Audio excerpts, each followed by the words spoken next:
The G7 summit in Kananaskis, Alberta has officially wrapped up this evening, and by now it should be fairly obvious to anybody paying the slightest bit of attention that Mark Carney lied through his teeth the entire election campaign about dealing with Donald Trump. Harsh words from the National Post. The pundits, voters, and strategists who enabled the Liberals' dishonest campaign must be held to account. At the G7, Carney has his elbows way down for Trump. But it gets worse. The Economist quietly released and quickly deleted an article that somebody did not want to see the light of day.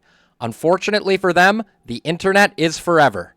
Carney's colossal Canada-US pact. It would give America first right of refusal on Canadian minerals.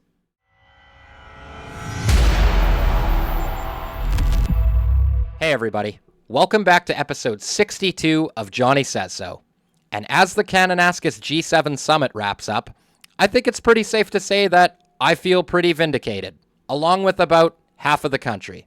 And we're all just waiting for the rest of you guys to wake up and smell the roses. What I mean by that is Mark Carney, all throughout the election cycle, campaigned on being tough on Donald Trump when all the evidence we've seen since he ascended to the throne of Prime Minister officially, it's all been a lie. It's all been smoke and mirrors. And nothing proves it more than this article from The Economist. Now, like I said in the beginning, this article was not meant to see the light of day. Fortunately for us, things like the Wayback Machine and archive.ph exist, where people can take snapshots of this stuff and get it out there before it is censored. Now, it's pretty pointless to speculate who wanted this taken down. It could have been an editor at The Economist who realized that the language was less than favorable to their boy Mark Carney. It could be Mark Carney himself, after being rightfully embarrassed by the contents of it. Or perhaps Donald Trump didn't want this out. Maybe he wanted to be the one to break the news that he acquired a great new deal that would secure all of Canada's minerals. Because make no mistake, guys, this is what this is. Carney's colossal Canada-US pact. It would give America first right of refusal on Canadian minerals.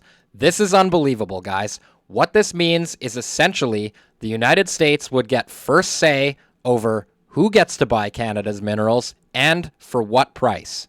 Now, I'm going to leave a link to this in the description so that you can share it out as you see fit. But the most damning part of this article for me is this part. Caprice has been Donald Trump's calling card, so no one is declaring a done deal. But its outlines have already been negotiated. Mr. Trump will lift the tariffs on Canada's exports in exchange for guaranteed access to the country's critical minerals. During his election campaign, Mark Carney, Canada's Prime Minister, told Canadians that Mr. Trump wanted to, quote, break us so that America can own us. If the deal goes through, he may find it hard to explain why he has made such a monumental deal with the breaker-in-chief. The deal has been in the offering since Mr. Carney visited the White House on May 6th, a week after his Liberal Party won a historic fourth term. At Mr. Trump's Oval Office press conference, Mr. Carney declared that, having met with the owners of Canada during the course of the campaign, it's not for sale. But in private discussions across the hall in the Roosevelt Room, the contours of Fortress Can-Am were already being hammered out. Now this, to me, guys, this is the most damning part right here. Before going to Washington, Mr. Carney asked officials to list the Canadian products that Mr. Trump needs the most. Rare earth minerals and critical minerals top the bill. Imagine that, guys. While he is simultaneously saying that he is talking tough to Mr. Trump and standing up to Canada, he is asking Donald Trump what he needs from us. This does not sound like an elbows up moment to me. Now, this is Mark Carney tonight after the G7 summit taking questions from reporters. And if I have one takeaway from this entire press conference, it's how vindicating this article is when you see Mark Carney's total non-answer to this very basic question. Let's take a look.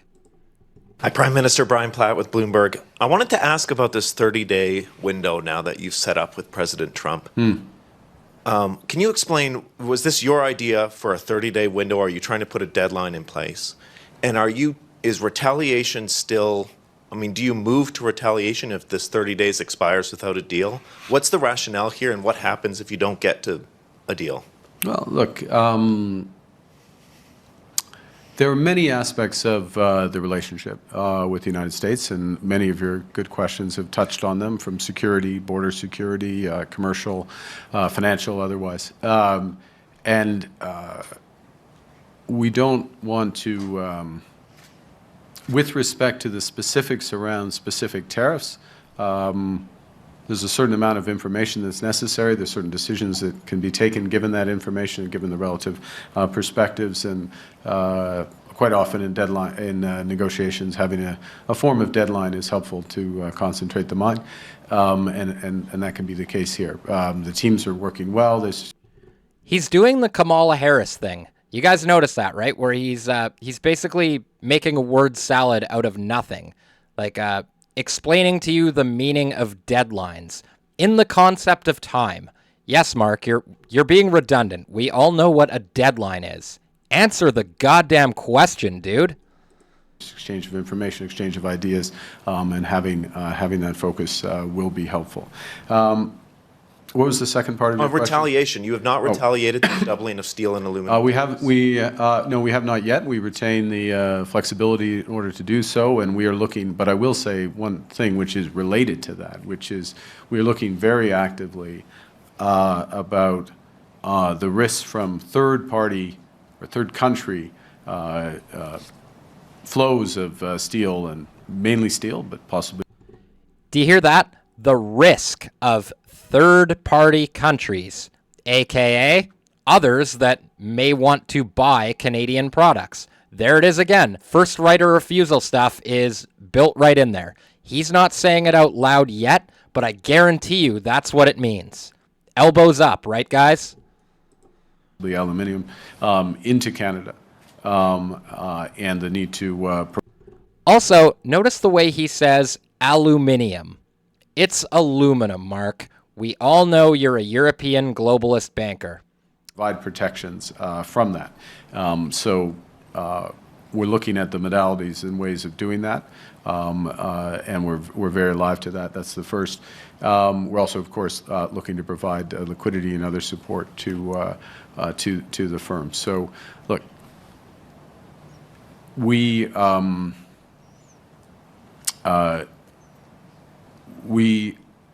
have consistently responded in the best interest of the Canadian industry and Canadian workers when there have been these illegal and justified tariffs put in place.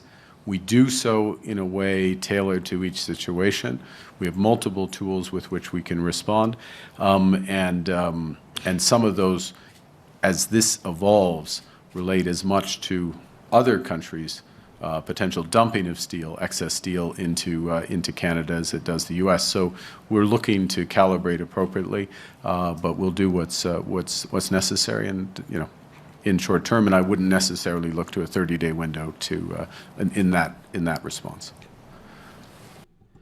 So it's kind of funny how he is worried about countries dumping steel into Canada. Well, that's exactly what Donald Trump is trying to avoid with his steel tariffs. So it just goes to show you that these two are working together on this. They're not enemies, as they would like you to believe. Notice how many times he said we in there. It's all going to plan, guys. Now, finally, to drive this point home further, we have this post from Table Salt. Watch the complete pacification of Mark Carney, from Pierre Poilievre will kneel before Trump, to Trump wants to take the entire country, to happy birthday, Mr. President. It's a great honor. The G7 is nothing without you. And this language is especially rich because it's true. This is the narrative that they ran the entire campaign. Pierre Poilievre will kneel before Trump. Pierre Poilievre will sell this country out to the lowest bidder.